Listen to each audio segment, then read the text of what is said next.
This movie was spectacular. I mean, I think it's one of the greatest action movies I've ever seen.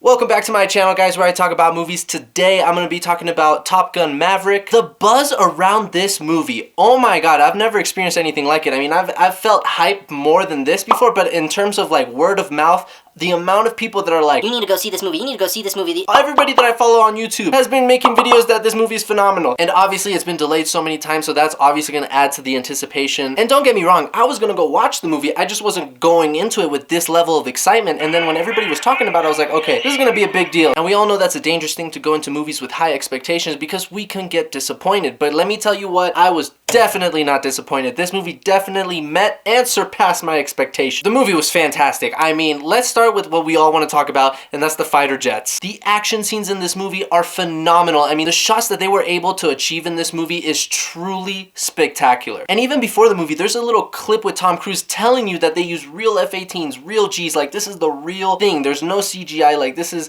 real shots, which just goes to show you have to see this movie on the big screen. It has to be in a theater experience with a crowd or you're gonna miss out. But aside from the cool fighter jet scenes, the story itself I thought was great. I even think it's even better than the first one. I mean, don't get me wrong, the first movie is great, it's nostalgic, it's literally the 80s encapsulated in a movie. But as far as the story, it's not known for having a great story, and I think this movie was even better. I mean, the emotional moments in this movie really got to me, and that's what I think what made the fight scenes so good, not just because they look good, don't get me wrong, they look good, but there's so much investment in these fights because the stakes are so high. I mean, I'm not gonna spoil anything, we know this guy is Goose's son, and obviously Maverick doesn't want him to die. Could you imagine? So every time they're in battle, I'm just like, oh my god, don't die, don't die, don't die! And then there's this other touching moment in the movie that I wanted to point out with Val Kilmer for two reasons. One is just sad to see Val Kilmer age this way. Him and Tom Cruise are around the same age, and we see in the first movie, they both look tremendous. And obviously, Tom Cruise ages like wine. I mean, he just gets better and better, but Val Kilmer did not, unfortunately. Now, I don't know if he actually has a hard time speaking in real life, but I think that silence in the scene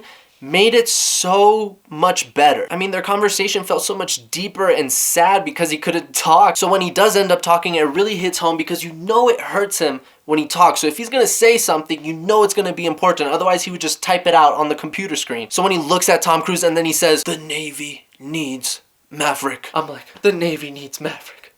I need Maverick. And you know what's great about this movie is that whenever we get like an emotional moment, a sad moment, it's followed by like a really funny moment that works well. Spoiler alert if you haven't seen the movie, but the scene when he's talking to Goose and Goose, like it was a heartfelt moment, and then Goose is like, yo, who is the better pilot? And then Tom Cruise is like, that was a good moment, man. You didn't have to ruin it. Just little awesome moments like that that are just spread out all throughout the movie. And god damn it, Jennifer Connelly looks so good for 51 years old. I mean, if I'm gonna have a wife, I want my wife to look like that at 51. Jesus Christ. And no homo, but Tom Cruise looks great. But aside from pointing out beautiful people, there is one thing about the movie that I didn't really like. And that's at the end of the movie. Spoiler alert. There's a scene where Tom Cruise could like potentially die. There's a helicopter, it's about to shoot him, and then like a fighter jet shoots the helicopter down and saves Tom Cruise, and I was like, okay, that's obviously a little bit Hollywoodish, but you know what? It's a feel-good movie. I'm gonna let that one slide. Honestly, I think it worked well for the movie. But then, let's say 5 or 10 minutes ahead, the same exact thing happened. No, you don't get it. I'm not trying to be funny. The same